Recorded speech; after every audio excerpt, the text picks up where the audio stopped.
Good morning and welcome to PepsiCo's 2023 third quarter earnings question and answer session.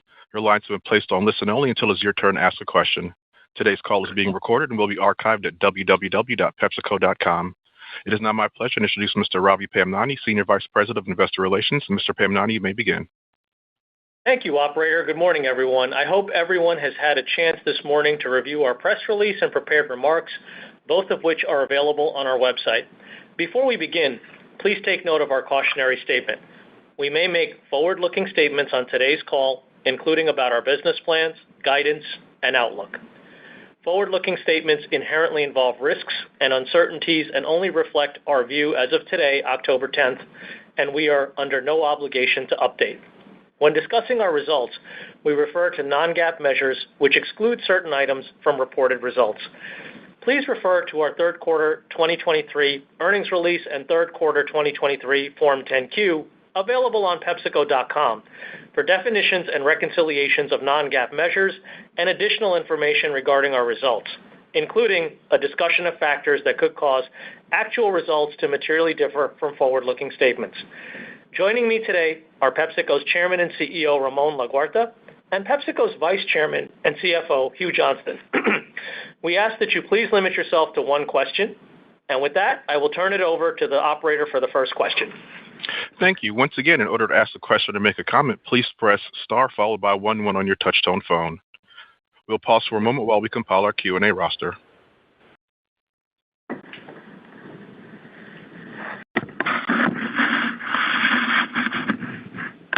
Our first question comes from Bryan Spillane with Bank of America. Your line is open. Thanks, operator. Good morning, everyone. Good morning, Brian.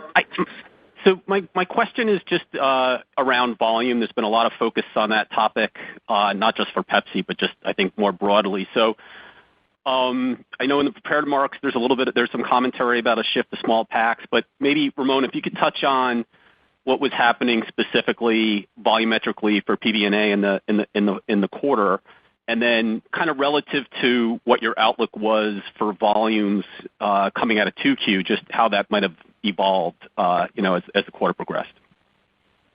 Yeah, good morning, Brian. Let me step back beyond PBNA to the broader company. We're seeing sequential volume improvement if you take the last few quarters. So globally, we're improving our volume. But more philosophically, how we're thinking about how we're managing the company. There's two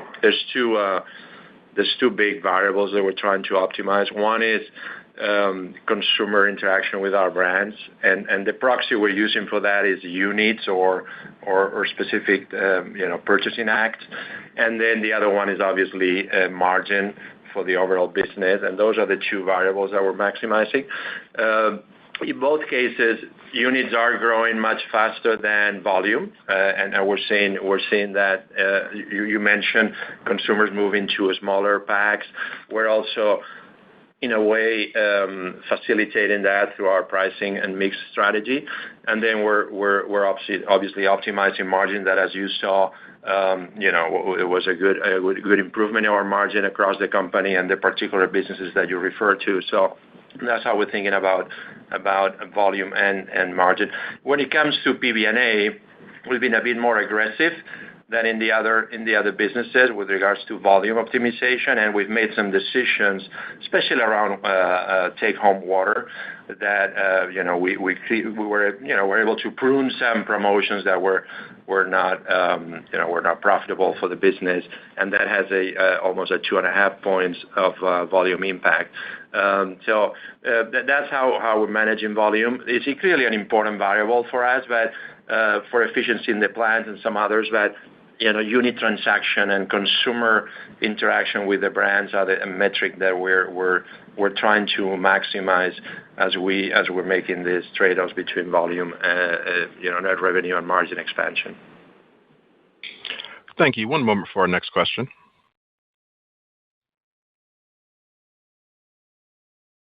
Our next question comes from Lauren Lieberman with Barclays. Your line is open. Great, thanks. Good morning. Carrying on Brian's question, but taking it a little bit further out, into 2024, and it was great to get kind of some preliminary perspective on next year so early. But I was also curious how you're thinking about that balance between volume and price mix as we go into next year? Because price mix has continued to outperform. And so just kind of thinking about that more forward look as well. Thanks. Yeah, Lauren, we'll give you more details, obviously, in February when it comes to the actual composition of some of our key metrics. But what I would tell you at this point, as we've obviously seen all the commercial plans from the different markets and our innovation plans and our productivity plans and our cost trends, that there will be still a higher inflation in our businesses, and therefore there will be higher price mix versus not the last couple of years, but if you think about the historical price mix that we had in the past, I think 24 will have a bit more elevated price mix in the equation that in the previous years. Yeah, so right, to add a finer point to Ramon's comments, Lauren, if you think of pre-pandemic inflation being kind of in that 2-3% range, inflation is going to be a little elevated relative to that, and our pricing will be roughly in line with inflation. So that should at least give you a rough sense as to how things might shake out. Thank you. One moment for our next question. Our next question comes from Andrea Teixeira with J.P. Morgan. Your line is open. Thank you. Good morning. So going back to your comments about volumes in PBNA, was that specific to the quarter, or should we still see about this 2.5% headwind to volumes you quoted and potentially into the first half of 2024? And if you can also comment on the volumes in Latin America, how we should be thinking towards the end of the year and potentially into 2024. Thank you. Yeah, Andrea. With regards to PBNA, we continue to optimize the portfolio. So we should be probably thinking about a couple more quarters where we will continue to see volume decisions that, again, we're trying to maximize units and transactions, and we're trying to continue to optimize the margin of the business. And you saw that this quarter and balance of the year, we feel very good about the margin expansion in PBNA. Now, when it comes to LATAM, it's mostly our snack business, what you see there in our numbers. And we've been making, again, decisions around affordability, making sure that our brands continue to be within affordable price points to consumers that we know that disposable income is limited, and they make decisions a lot based on price points. So we've been reducing portion size of our products, making sure that we're still very affordable, and that has an impact on the actual volume. But again, the transactions are much healthier, and that's the metric that we use to assess the health of the business with regards to consumer, along with brand equity and some other metrics that we use, obviously, to understand full consumer picture. So we'll continue to make optimizations, Andrea, as we need to absorb inflation and make sure that our brands remain a choice for consumers that are clearly more limited in their disposable income. Thank you. One moment for our next question. Our next question comes from Dara Mohsenian with Morgan Stanley. Your line is open. Hey, guys. Good morning. Could you just discuss the motivation behind the decision to provide guidance for 2024 a bit earlier than is typical? What do you think your level of visibility is at this point versus a typical year? And as you look out, maybe what are some of the areas that give you confidence, and what might be some of the areas where there's more uncertainty, particularly given the volatile consumer environment here? Thanks. Yeah. Hi, Dara. I can answer that one. I think in general, as we build the plans, we're focused on a couple of things. Number one is obviously the level of commodity inflation, and we buy forward about 9 months. So that's roughly in line with the past. Number two is the balance of the PepsiCo cost structure. And as we've talked about the last couple of quarters, we've put even higher focus than we've had in the past on driving productivity and driving out unnecessary costs, using the tools that we've discussed, the investments in digitalization, the investments in global business services, the investments in driving out overlaps within the organization. Because that work has been going on for a longer period of time, I think that gave us earlier line of sight into what we would expect our cost outcome to be for next year. And then number three, we're in a good spot in many of the developed markets in terms of our commercial plans. We do joint business planning with our customers, and we're probably in line to maybe even a little ahead of where we've been historically with all of that. So given the information was available to us a little bit earlier, and given there was undoubtedly questions in the investment community on what 24 looked like, given the evolving pricing and inflationary environment, we thought it was prudent to at least give some indication of what guidance would look like in 24. So that's what drove the decision. Thank you. One moment for our next question. Our next question comes from Peter Grom with UBS. Your line is open. Thanks, operator, and good morning, everyone. So I actually wanted to follow up on Dara's question there, but just more in the context of your actual performance versus your initial expectations historically, because it's really been a while since organic revenue growth has actually fallen short of your initial outlook. So can you maybe just characterize your confidence in the 24 outlook at this stage, and really whether or not you've embedded enough conservatism, just given what remains a pretty choppy backdrop for the consumer? Thanks. Sure, happy to address that. We obviously have a long history here of meeting or exceeding expectations, both our internal expectations as well as the guidance, including this quarter, where we beat revenue and we beat EPS. In fact, we've now met or beat consensus for 55 straight quarters. So we tend to be, I think, appropriately conservative in the way that we communicate to you all. So from that perspective, I think you can go into 2024 with a similar expectation that we should at least achieve the numbers that we've laid out for you. Thank you. One moment for our next question.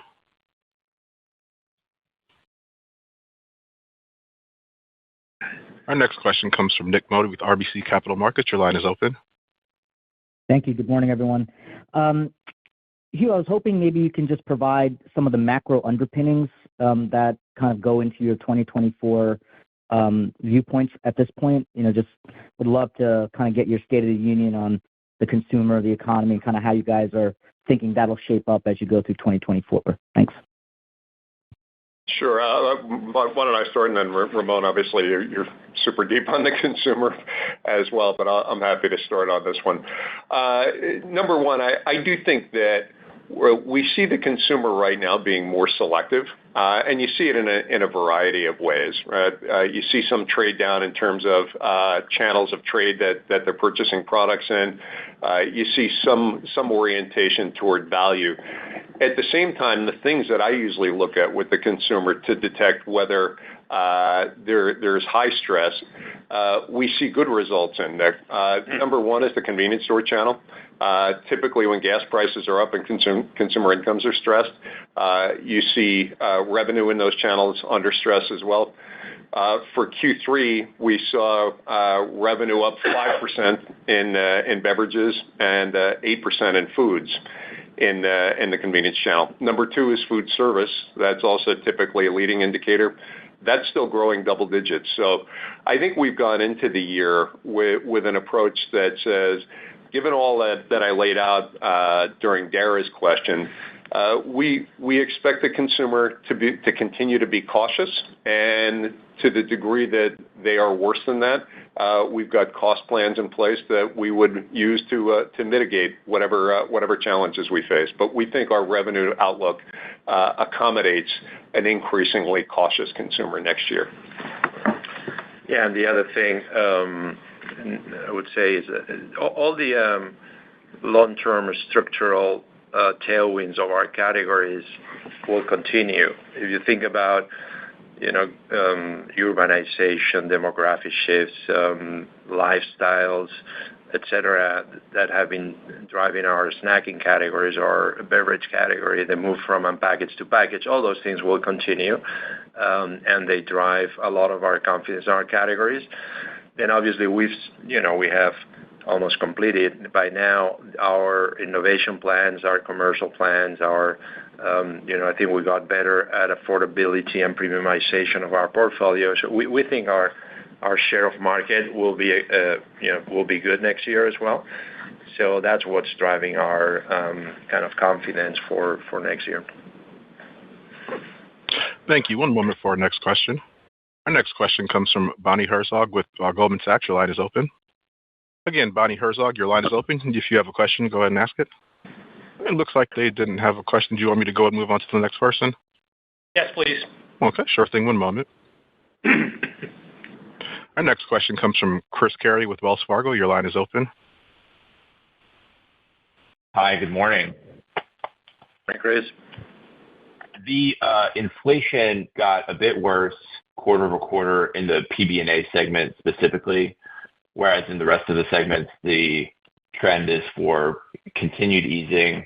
Can you just comment on some of the puts and takes that you're seeing from a commodity inflation standpoint in this segment particularly, and how the beverage side is driving the inflation expectations going into next year relative to food? I'm really speaking to Hugh's comments on above average inflation next year, and just given what we see from commodities in general, I'm trying to parse out where exactly that outlook is coming from. So thanks so much. Yeah, good morning, Chris. Chris, we don't get into by commodity levels of dissecting the numbers and guidance. That's something that historically we haven't done. As you know, the beverage segment is a little more packaging exposed than foods is, just by virtue of the nature of the products. But I'd rather not go any further than that to get into the specifics of individual commodities for competitive reasons. Thank you. One moment for our next question.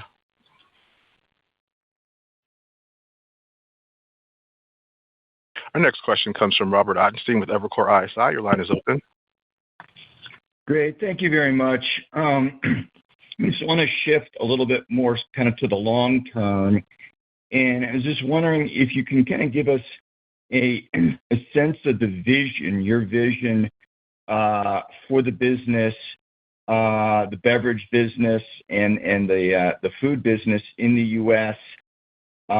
In light of your large investment in Instacart, what you're trying to accomplish there, and other kind of strategic moves you're doing on the digital side, and all the underlying work that you're doing in terms of automation and productivity. Just kind of what do you see the business looking like in the future, and how does Instacart play into it? Thank you. Yeah, good question. Obviously, as you were saying, we continue to drive the transformation of the business with automation at the center of it and digitalization as well. With digitalization, we're trying to obviously give much more precision to our decision making across everything we do, from how we talk to consumers, how we invest in our pricing with our customers, how we run our end-to-end operations from agro to the consumers, how we run our routing and everything, all these activities that we do to generate value for our consumers. That is an investment we've been making over time, and we continue. That still is the priority of the company, to make the company more precise and intelligent, and empower our frontline to make better decisions all the time, with the best information possible, real time, and ideally forward information. So that is a continuous investment. Now, when it comes to Instacart, there is a commercial relationship trying to enhance the capabilities of our DSD system with the shoppers that they have in the store, and that is a continuous focus. I think DSD continues to be a competitive advantage, and I think we can enhance that capability with with supporting activities from the Instacart shoppers, and that commercial relation led to a very minor investment in Instacart, and just to reinforce the commitment to the commercial relationship. There's nothing more than that in terms of a strategic long-term intentionality with that investment. Thank you. One moment for our next question.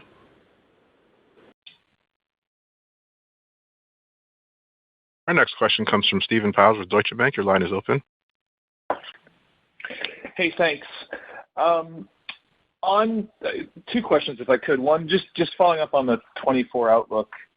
Given the visibility you have on costs and the commercial planning at this point, should we be expecting a relatively even performance and cadence of growth, both top and bottom line throughout the year, or is there reason to see that growth weighted first half versus second half? And then I did want to ask on Gatorade, because the improvement we saw this quarter sequentially, volumetrically, did occur. It just didn't occur at quite the level of improvement that we were expecting from a shipment perspective. I think we went from down high single digits in the second quarter to down mid in the third. So I just would love some perspective on how you view that business performing. Thank you.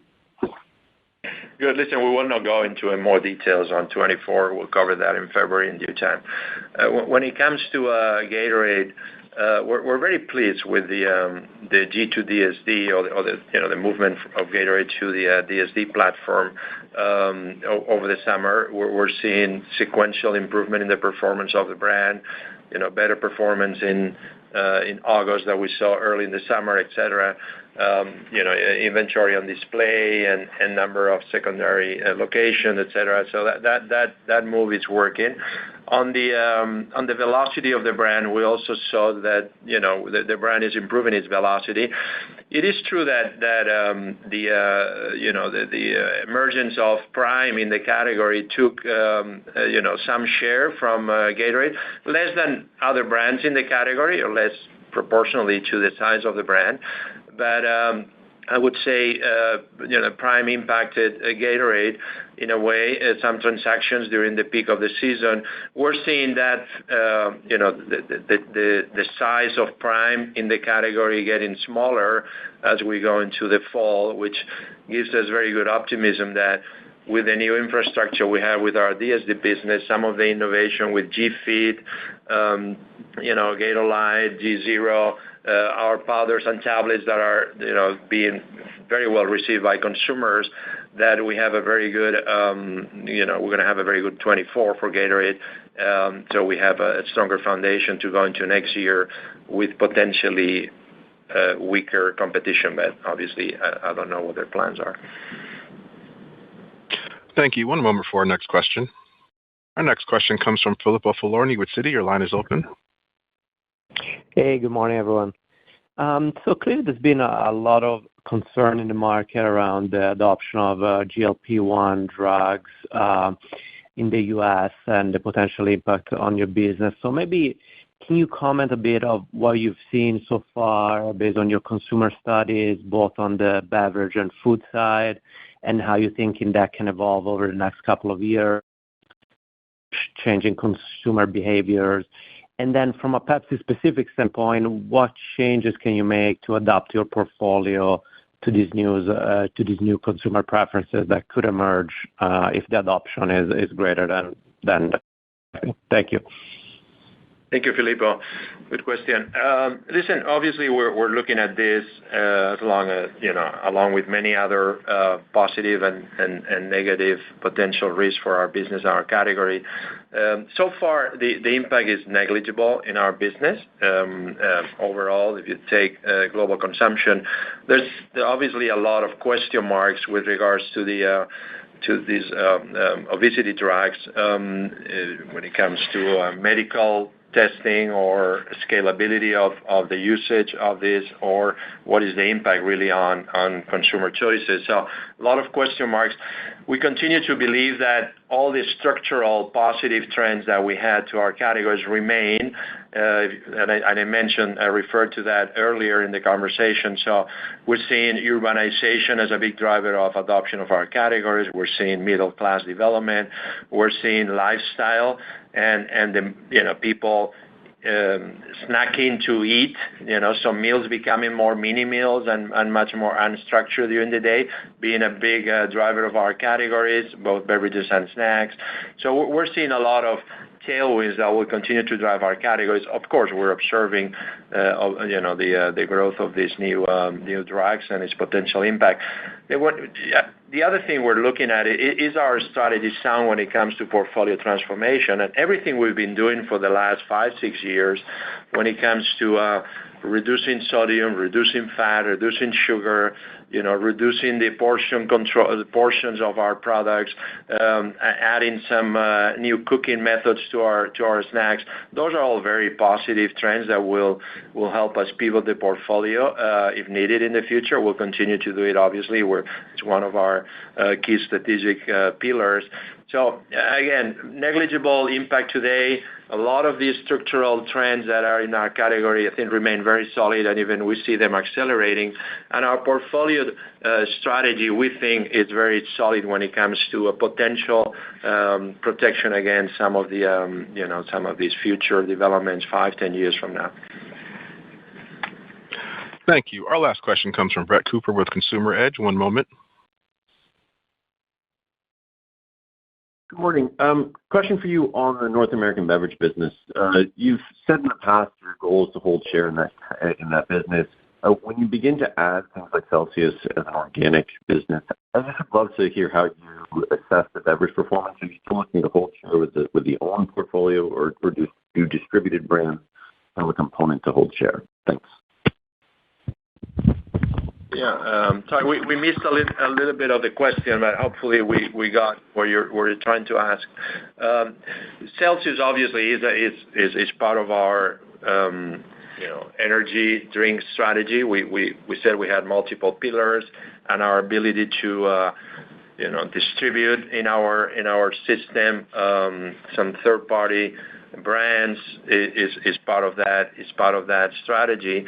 Obviously, Celsius continues to grow. We've doubled the distribution and the presence in store of the brand in the last year or so, especially in the convenience channel, which is a key channel for energy consumption. That participation of Celsius in our track makes our full system more efficient. It makes our salesmen more relevant in the store. It makes our cooler more a go-to cooler in the store, and those are all positive that eventually have a halo effect as well in the rest of our portfolio. So I don't know if I'm answering the question because really we couldn't hear it very well. Sure. But I guess you get a sense of the importance of Celsius in our energy strategy and the value we get from both the actual monetization of that distribution, but also the halo it has in the rest of the portfolio. Okay, so thank you very much for your questions and for joining us today, and especially thank you for the confidence that you've placed in us with your investment. We hope you all stay safe and healthy. Thank you very much. Ladies and gentlemen, this does conclude today's presentation. You may now disconnect and have a wonderful day.